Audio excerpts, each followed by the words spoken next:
Hey, hi, it's Stephanie with This Reader's Life. I'm glad that you stopped by. The name of my channel is This Reader's Life, Books and Other Blessings. And I'm back from a 2-week vacation, so I feel like I've been gone forever. I'm really glad to be getting back. And I, I was bothered the whole time. I had a wonderful vacation. I got to visit my grandson and daughter and her wife in Arizona. We drove. It was a road trip, my husband and I, and it was super enjoyable.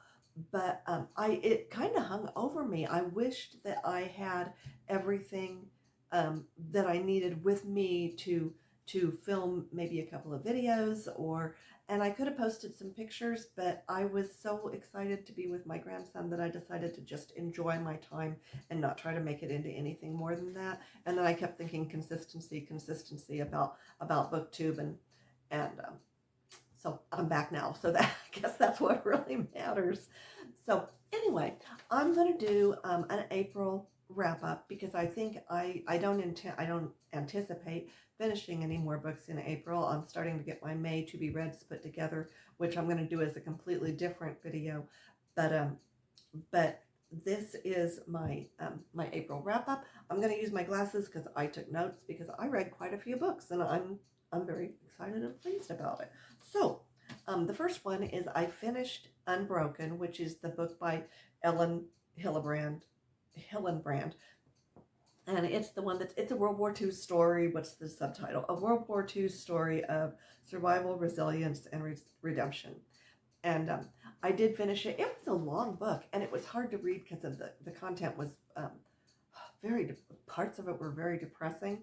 And in their own way, they were uplifting because of the resilience of these young men who were fighting for their country. Um, and in this case, the story is specifically about Louis Zamperini, and he was a young man who lived in Torrance, California, with in a Catholic family. He had an older brother, he had a sister, and his parents, and he was kind of a troublemaking kid. He was incorrigible in so many ways, but his brother talked a coach at the high school into giving um, Lewis a chance. He was involved in track. He became a runner. He went to the Olympics in 1936. And then in 1940, when the Olympics were canceled um, because of World War II and the unrest in Europe, um, he joined I believe it was called the Army Air Forces, or the Army Air Guard. I can't remember which it was. But anyway, he joined the Army, and he was a bombardier over the Pacific, in the Pacific part of World War II. Anyway, he was shot down. The plane was shot down. They survived. He and two other um, of the boys survived for about 47 days, eventually, which was a record. No one had ever survived for that long at sea. Um, and and then they drifted into an island. So they certainly didn't save themselves, and they weren't saved by um, the United States Army, which did search for them. They just could not find them. And they drifted into an island, which was a POW island. And of course, they were taken as POWs, and they spent two of them, Phil, the pilot, and Lewis, spent the rest of World War II in various Japanese POW camps, and suffered psychologically, physically, the most brutal torture I can imagine. So at the end of the war does occur, and it does tell about Louis Zamperini's life after he gets back to the States. He marries, he suffers horribly, and when it seems like there's probably not any way that he's going to make it, he um, eventually he went at his wife's request to a Billy Graham rally, one of the big ones, and Billy Graham was very new at what he was doing at that time, but that was what made the difference in Louis Zamperini's life. And so that was what made the difference in Louis Zamperini's life. He spent the rest of his life helping other people. It saved his marriage. So I was so glad to see Billy Graham in this story, because I didn't have much hope otherwise. So because of what he heard there made a difference for Louis Zamperini. So that was Unbroken. I probably talked too long about that one. But then the next book that I read, and I read this based on something that Chantel at Chantel Reads All Day, she had it on her list of things to be read. I don't think she had read it yet either. And the name of the book is All Along You Were Blooming. It's by Morgan Harper Nichols. And the subtitle is Thoughts for Boundless Living. And it was mostly a book of poetry and sort of short essays or affirmative statements. And the book was very nice. I didn't consider it poetry. I didn't consider it essays. It sounded like someone who was recovering and affirming themselves based on some kind of potentially abuse or addiction. I don't know. I didn't love the book. It was fine. It didn't speak to me in my particular situation right now. But it was a nice book. I didn't love it. I didn't find it life changing, and it was short. I read it fairly quickly, and it was just okay. The next book is one that I sort of started reading because of Suey at Suey's Book Banner, and it is the Unselected Journals of Emma M. Lyon. Volume 2 was this one, and I more and more I adore Emma.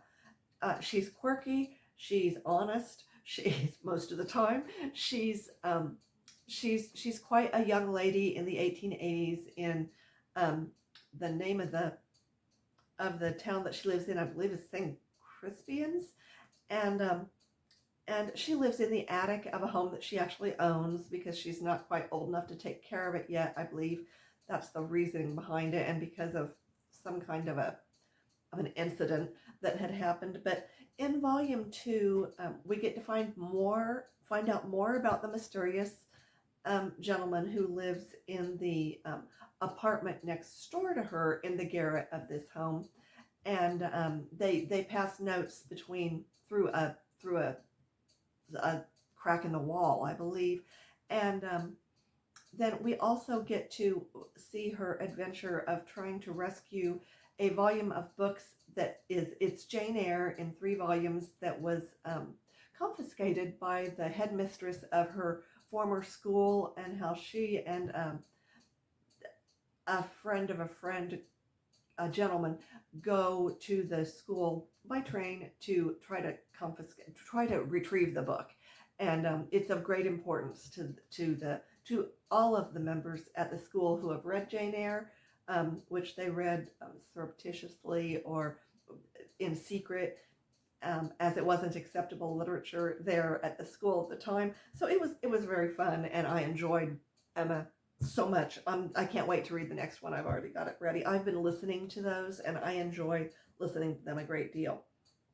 The next book that I read, which was it was recommended by, or it was something that had been read by Victoria at Hot Cocoa and Books, and the name of the book was Every Home a Foundation, and it's a Christian book. It was written by Felicia Masonheimer. It's fairly recent, and this book was very good. It's definitely a Christian, sort of a Christian self-help in a way, and it talks a lot about allowing yourself to accept your home for what it is, and know that it is an earthly possession, that it doesn't have your belongings and the things that you have there are not eternally valuable, but that what you do there is. And I did enjoy the book. A lot of it was about hospitality, and I don't struggle with hospitality, and I always admire women who I feel like have a God-given gift of hospitality, which I don't think I have naturally, but it's something I've worked on. So it was kind of interesting to read the perspective on that, and I did enjoy the book. I thought it was quite good. I really wanted something that made me want to mop my floor more, and this book didn't do it, but but um, but it was still a very good book. A lot to think about. Um, the next book, and I'm trying to move right along here so that this doesn't take forever. Um, was Hello Transcriber by Hannah Morrissey. It's a fairly recent book in the last, I think, 10 or 15 years. And it was it was on Lori at Books, Ink, and Paper. It was on her to be reads. And this was a debut novel by Hannah Morrissey, who this was about a police transcriber, and that's actually what um, the author's profession is. So I think she saw an opportunity. She wanted to write anyway, and so she saw an opportunity to sort of blend her career into the story. And it was well written. I thought she had a great vocabulary. She talked a lot about words and about how words fit together and how she likes to use words. The story itself is about her transcribing a one of the officers, or I believe he's probably a detective, who is involved in a murder, and the murder involves someone also that the author, no, I'm sorry, that the transcriber lives next door to in a duplex. Um, what she does, and then she's in an unhappy marriage. She develops a relationship with the officer who is doing the dictating, and I don't care for infidelity in books, and that was a big part of this. Her extreme attraction to this very, very handsome and charismatic detective, and it was okay. It's not my type of book. The story itself, I did like I really, really liked the ending.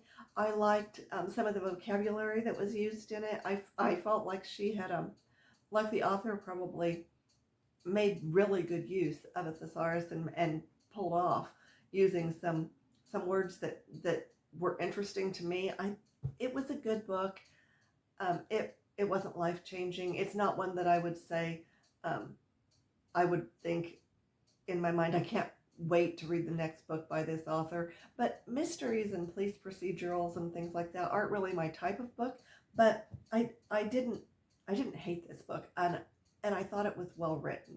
I think the author can publish more, but it's not on my list of authors that I plan to follow.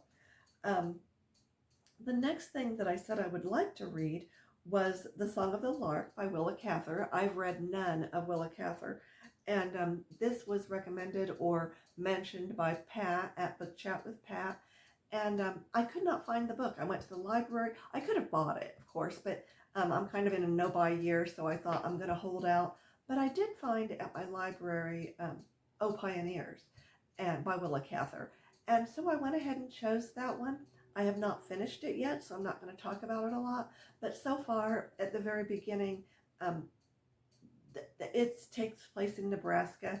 I like the Midwestern feel. I like it's well written, and I'm really looking forward to reading the rest of that, and then to continue and also read My Antonia and the Song of the Lark. So those three are kind of they're not really my understanding is that not exactly a trilogy, but they sort of go together. So those three I'm still planning to read. The very last one that I have not been able to read, I have it on hold at the library. It's wildly popular right now, is Project Hail Mary, which it was Madeline at Madeline Reads for, and I have it on hold, and it's a science fiction book, and I'm looking forward to reading it. But I may be in for a long wait for that, but it's still on my to be read, so I plan to finish it.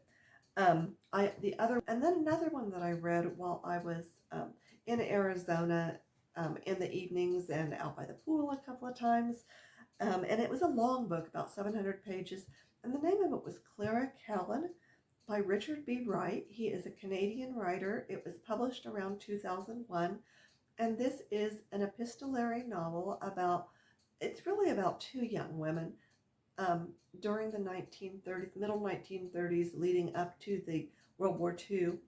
And Clara is one of the sisters in the story, and she lives in the home that belonged to her mother and father. And she's a very straightforward, um, plain woman who is a school teacher. And the story begins with her seeing her sister off to New York City. Her sister's name is Nora. Nora is a very bright, sunny, super positive, super happy, she sees the good in everything. And she is going off to New York to become she wants to be a voice actress in radio type, I think it was fairly new at the time, radio soap opera type stories that were, continuing stories that people listen to every day, kind of like on television, except for this was all done over the radio. And, um, and she became quite successful at it, and she and Clara write back and forth. Um, and then Clara also has a diary that she keeps. Clara, again, is a plain woman. She loves poetry. She would like to write poetry. She writes it and throws it into the fire after she writes it. So she's not a super confident woman. She's very plain spoken. She's very practical. She is a school teacher. She likes her job, and she has a really really severe incident that occurs, that happens to her, which creates another incident that she has to deal with, which deals with the subject of rape and abortion. So for anybody that is careful about what they read, that might be a trigger for someone. This is not a rape that she reports, and she utilizes her sister and a friend of her sister's in New York City to help her with the abortion. She survives that and goes forward. She has a major loss of faith in God, which bothers her a lot and sort of frees her in some ways. It's a very very well written book. Again, it's all either letters or diary entries. She also writes to her sister does quite well in New York as a voice actress, and she has a great attitude. She has her man troubles. She develops a good friendship with the writer of the show, whose name is Evelyn, and eventually Clara visits with Evelyn and becomes a pen pal, so to speak, with her as well. And Evelyn is a wonderful character in the story too. She's very brassy. She's very I liked Evelyn in this story. She was a favorite of mine, and there's not a lot of characters in the story. Anyway, I enjoyed it. I would recommend Clara Callan to anyone who likes epistolary fiction and who likes good literary fiction. I thought it was quite enjoyable. I would like to read more of Richard B. Wright. I know that this story won some awards, so in Canada, so specifically. So I would like to read more of that. But that's going to be about it for April. I will say that the Audible book that I've been listening to, Middlemarch by George Eliot, I'm down to 3 hours, and I am so excited to find out what happens. I've gotten so I have my earbuds in all the time, and my husband will say something to me, and then I turn around and look at him all blank, and he's like, "Never mind, you can't hear anything I say." So I'm really anxious to get that finished off. Also, I know I'm not going to go into all my to be reads, but I have started for my book club, for my real person book club, A Prayer for Owen Meany, and by John Irving, and I'm just sort of getting pulled into it. When I first started it, I thought I am not going to like this, and I am beginning to really enjoy it. So that's what I've got. I will be doing a couple of tags. I think I was tagged for three different tags, and I do plan to do those. Probably not all. I may do them outside of Tuesdays, or I may do 2 on one Tuesday. I don't know, but I really really want to get to those. I want to get to the to be reads. There's other stuff that I'm really anxious to talk about and get other people's views on. So If anyone has read Clara Callan, I'm curious about what they thought about it. Also, hello transcriber, if what other people think about it, I'm really interested to know. So, and I'm going to choose my to be reads a little differently. I still am waiting to find The God of the Woods, which I had wanted to read, but I have not been able to find it. And so, until the next time we talk, be kind to yourself, be kind to others, be kind to the planet, be blessed, and y'all have a good day. Thank you much. Bye.